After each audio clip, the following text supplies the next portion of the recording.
Hi guys, I'm Laura Vitale, and on this episode of Laura in the Kitchen, I'm going to show you how to make eggs Benedict. They're a fantastic recipe you can make for your mother on Mother's Day. You know, nice breakfast in bed. Let me take you over the ingredients so we can get started.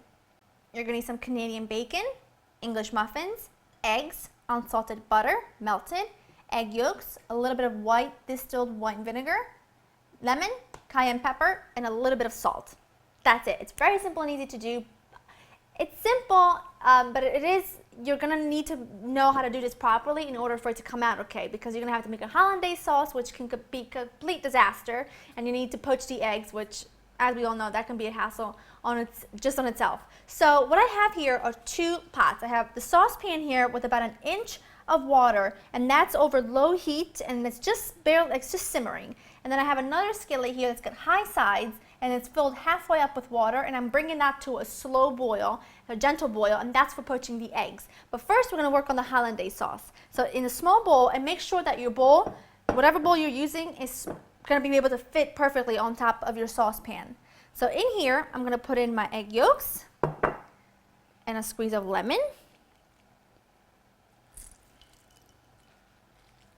And I'm just going to whisk this together until the egg yolks become nice and pale in color. That looks good. So now I'm going to put this bowl over my simmering water, and I'm just going to stir that, and slowly, while constantly whisking, you're going to stream in your melted butter. You want to do this a little bit at a time. What you're basically doing is emulsifying this. And if you were to do the cold version of this in a food processor or a blender, you'd make mayonnaise. Or mayonnaise, mayo, however you say it. So just slowly stream in your butter and wait till you've incorporated what you put in before you add in any more. Okay. Now that you have all your butter in there, you're going to continue to whisk this and cook it for a few minutes, or until it thickens and it forms a figure eight motion. It forms a figure eight motion, which I'll show you what that looks like once it's there. But I'm just going to sit here or stand here and whisk away. This is the consistency you're looking for. If you use your whisk or if you use a spoon, it should be able to kind of fall back on itself like a ribbon. And if you're using the right whisk, you can make a figure eight. You see that?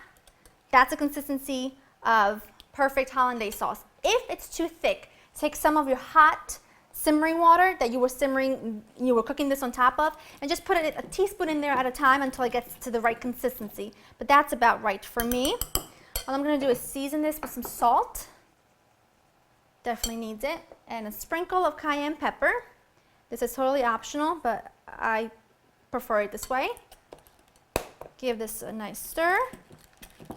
Okay, and I'm going to just set this aside for a few minutes until I finish the rest of my recipe. Now, a quick tip.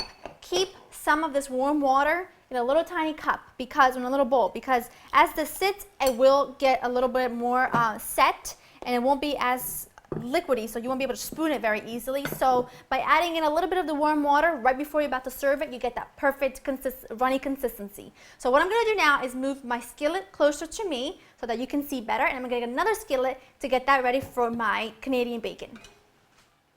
Now my water is up to a slow boil, and I've also you want to crack your eggs individually into a small bowl. You don't want to crack them directly in here because it won't work. Now to my boiling water, I'm going to add in a little bit of distilled white vinegar, and that's an extremely important ingredient when you're poaching eggs. I mean, it just is. So then what I do is I take my spoon here and I just make a whirlpool effect. Just turn it all in one direction, and then you just drop in your egg. And what that does, as you can see, it makes the egg white wrap around itself. That's how easy it is. I'm going to do the rest of them and let them cook for 3 minutes. To my large skillet here, I'm just going to rub some butter all over it. You can also just put a pat of butter in there and let that melt. Whoops.